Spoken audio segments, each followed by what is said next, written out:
अगर तुम भी अपनी ज़िंदगी में किसी खजाने की तलाश में हो तो ये समरी तुम्हारे लिए है। ये कहानी है सांटियागो नामी चरवाहे की, जिसका घर अंदालुसिया स्पेन में था। उसे अपनी आज़ादी से बहुत प्यार था और वो अपनी भेड़ों के साथ यहाँ वहाँ घूमता रहता था। वो अक्सर एक लड़की के बारे में सोचता रहता था जिसे वो तारीफ़ा में मिला था। वो फिर से तारीफ़ा जा रहा था ताकि उस लड़की से मिल सके। रात होने के बाद उसने आराम करने का सोचा। वहाँ उसे एक सुनसान चर्च मिला जिसमें अपनी भेड़ों को बांध के वो एक दरख्त के नीचे सो गया। सोते हुए उसने अपने सपने में देखा कि इजिप्ट में पिरामिड्स के नीचे एक खजाना छुपा हुआ है जो उसे अपनी तरफ बुला रहा है। ये सपना देखने के दरमियान ही वो उठ गया। अब वो बहुत कंफ्यूज हुआ क्योंकि पहले भी कई बार वो यही सपना देख चुका था। उसने किसी और से इस सपने का मतलब पूछने का सोचा। वो एक औरत से मिला जो लोगों को उनके सपनों का मतलब बताती थी। जब उसने उसे अपना सपना बताया तब उस औरत ने उससे कहा कि मैं तुम्हें इस शर्त पर तुम्हारे सपने का मतलब बताऊंगी कि तुम मुझे खजाने का 10% दोगे। सांटियागो को ये सौदा फायदेमंद लगा और उसने हाँ कर दिया। तब उस औरत ने उसे बताया कि तुम्हें सच में इजिप्ट जाना पड़ेगा और वो खजाना तुम्हें मिल जाएगा। सांटियागो को लगा ये तो मुझे कोई भी बता सकता है और वो आगे चल पड़ा। अब वो शहर आ चुका था और वहाँ बैठे हुए वो कुछ सोच रहा था और एक बुजुर्ग उसके पास आया। उसने सांटियागो को बताया कि उसका नाम मेल्चिसेदेक है और वो सालेम का राजा है। अब सांटियागो ने उसे इग्नोर किया क्योंकि उसे लगा कि ये झूठ बोल रहा है, क्योंकि वो बुजुर्ग थोड़े खराब कपड़े पहने हुआ था। लेकिन इतने में ही उस बुजुर्ग ने उसे बोला कि मैं तुम्हें उस खजाने को ढूंढने में मदद कर सकता हूँ। उसने कहा कि हर किसी के पास अपना एक जिंदगी का मकसद होता है जिसे पूरा करना चाहिए और उस मकसद को पूरा करते हुए तुम्हें बहुत सारे लोग मिलते हैं और बहुत सारे एक्सपीरियंसेस होते हैं जो उस मकसद को पूरा करने के लिए तुम्हारी मदद करते हैं। उस बुजुर्ग ने सांटियागो को मशवरा दिया कि तुम अपनी भेड़ें बेचकर अपने उस मकसद को पूरा करने के पीछे जाओ। और सांटियागो ने इसे एक एडवेंचर के तौर पर सोचते हुए अपनी भेड़ें बेच दी और पैसे लेकर वो एक शिप में चला गया जो अफ्रीका जा रहा था।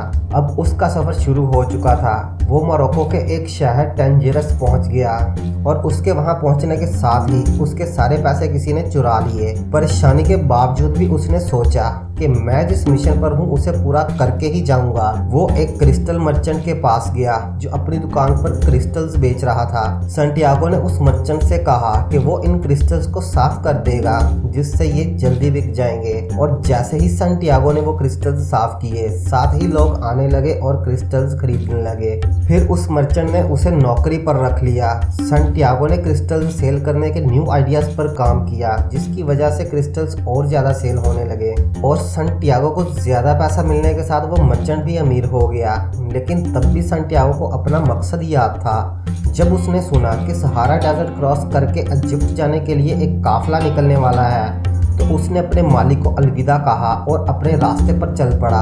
उस काफिले में उसे एक इंग्लिश आदमी मिला जिसने उसे बताया कि वो एक अल्केमिस्ट को ढूंढने जा रहा है जो इतना ताकतवर है कि वो कॉपर को गोल्ड में बदल सकता है। फिर सांटियागो और उस आदमी की दोस्ती हो गई क्योंकि वो दोनों अपने मिशन पर जा रहे थे। जब वो डेजर्ट क्रॉस कर रहे थे तब काफिले में एक अफवाह फैलने लगी कि डेजर्ट में एक जंग होने वाली है, जिससे सारे लोग डर गए और काफिले ने जंग खत्म होने तक एक अल-फयूम नामी ओसिस में ठहरने का फैसला किया। इस बात का किसी को नहीं पता था कि ये जंग कब खत्म होगी, जिस वजह से सांटियागो थोड़ा डिसअपॉइंट हो गया। और काफिला जैसे ही ओसिस में रुका, उस इंग्लिश आदमी ने अल्केमिस्ट की तलाश शुरू कर दी और सांटियागो उसकी मदद कर रहा था। वहाँ उन्हें एक फातिमा नामी लड़की मिली जिसने उन्हें अल्केमिस्ट का पता दिया और सांटियागो को उससे प्यार हो गया। फिर वो इंग्लिश आदमी अल्केमिस्ट के पास चला गया और सांटियागो रोज उस लड़की से मिलने लगा। जब वो इंग्लिश आदमी अल्केमिस्ट के पास पहुंचा तब अल्केमिस्ट ने उससे पूछा कि तुम मुझे 10 साल से ढूंढ रहे हो, क्या तुमने कभी खुद कॉपर को गोल्ड में बदलने की कोशिश की? जब इंग्लिश आदमी ने ना कहा तब अल्केमिस्ट ने उसे खुद कॉपर को गोल्ड में बदलने की कोशिश करने का मशवरा दिया। अब इंग्लिश आदमी बिजी हो गया और सांटियागो फातिमा के साथ खुश था। एक दिन जब सांटियागो डेजर्ट में चल रहा था तब उसे एक विजन आया और उसने देखा कि ओसिस पे कोई अटैक करने वाला है और एक जंग होने वाली है। सांटियागो ने वहाँ के सरदार को इस बात का बता दिया। अब उस सरदार ने कहा कि हम तैयारी तो कर लेंगे, लेकिन अगर जंग नहीं हुई तो हम तुम्हें मार डालेंगे। अब हैरानकुन तौर पर अगले दिन एक आदमी ने सच में हमला कर दिया और उन्होंने उसे हरा दिया, क्योंकि उन्होंने पहले से तैयारी कर रखी थी, जिस वजह से सरदार ने उसे बहुत सारा सोना दे दिया और उसे वहाँ का काउंसलर बना दिया।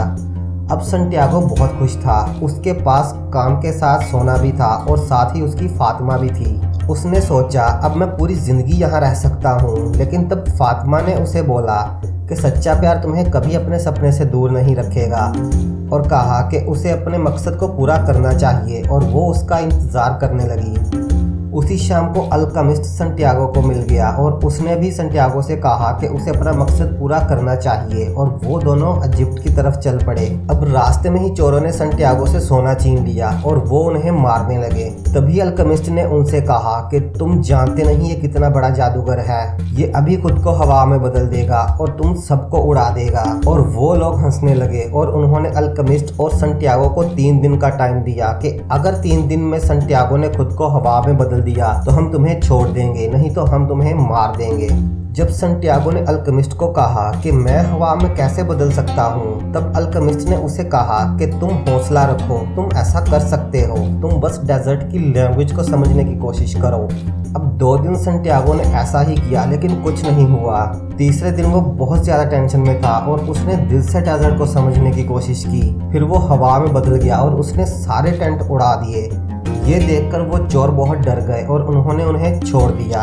रास्ते में अल्केमिस्ट ने कॉपर को गोल्ड में बदला और संटियागो को ये गोल्ड देकर कहा कि अब यहाँ से तुम्हारा रास्ता अकेले शुरू होता है। फिर जैसे ही संटियागो पिरामिड्स के सामने पहुँचा और उसने खोदना शुरू किया, वहाँ भी चोर आ गए और उन्होंने भी संटियागो से गोल्ड छीन लिया और उसे मारने लगे।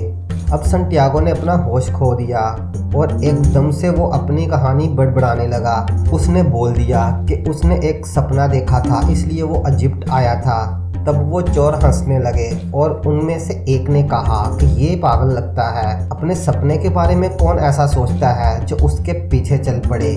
मैंने भी एक सपना देखा था कि स्पेन में एक सुनसान चर्च के अंदर एक दरख्त के नीचे सोना छुपा हुआ है, लेकिन मैंने थोड़ी अपने सपने को फॉलो किया। मैं तुम्हारी तरह बेवकूफ़ नहीं हूँ। और वो लोग उसे वहीं छोड़कर चले गए। अब संटियागो समझ गया कि खजाना किधर था।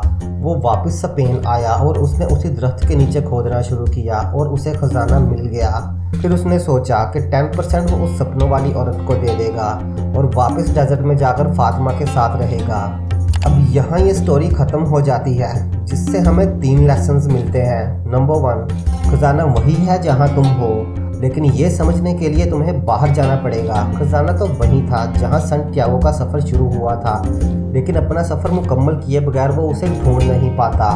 इसी तरह से हमारी ज़िंदगी में जब हम किसी चीज़ को तलाश करने की कोशिश करते हैं, तब असली खजाना वो नहीं होता जिसे हम ढूंढ लेते हैं, बल्कि असली खजाना वो होता है जो हम अंदर से बन जाते हैं। Number 2, never give up. Santiago के साथ बहुत कुछ हुआ। वो चाहता तो रुक सकता था, लेकिन वो आगे बढ़ता रहा। इसलिए ज़िंदगी में जब भी कुछ हो, अपने सपनों के पीछे बढ़ना मत रुको। कभी कभार थोड़ी देर के लिए पॉज करना पड़ सकता है, जैसे संटियागो ने 2 साल के लिए उस मर्चेंट की दुकान पे काम किया। Number 3, action over knowledge. Englishman हमें सिखाता है कि सिर्फ ढूंढना या सीखना काफ़ी नहीं। जब अल्केमिस्ट ने पूछा कि क्या उसने खुद कॉपर को गोल्ड बनाया, उसने ना कहा। मतलब असली सीख तब होती है जब हम खुद अमल करते हैं। Number 4, follow your heart. पूरी बुक की थीम यही है कि हमेशा अपने दिल की सुनो। हाँ, कभी कभी तुम मुश्किल में फंस सकते हो, लेकिन कभी ना कभी तुम अपने सपनों को हासिल कर ही लोगे, और ये सफ़र हमें पूरी तरह से बदल देगा। इसलिए हमेशा अपने दिल की आवाज़ सुनो।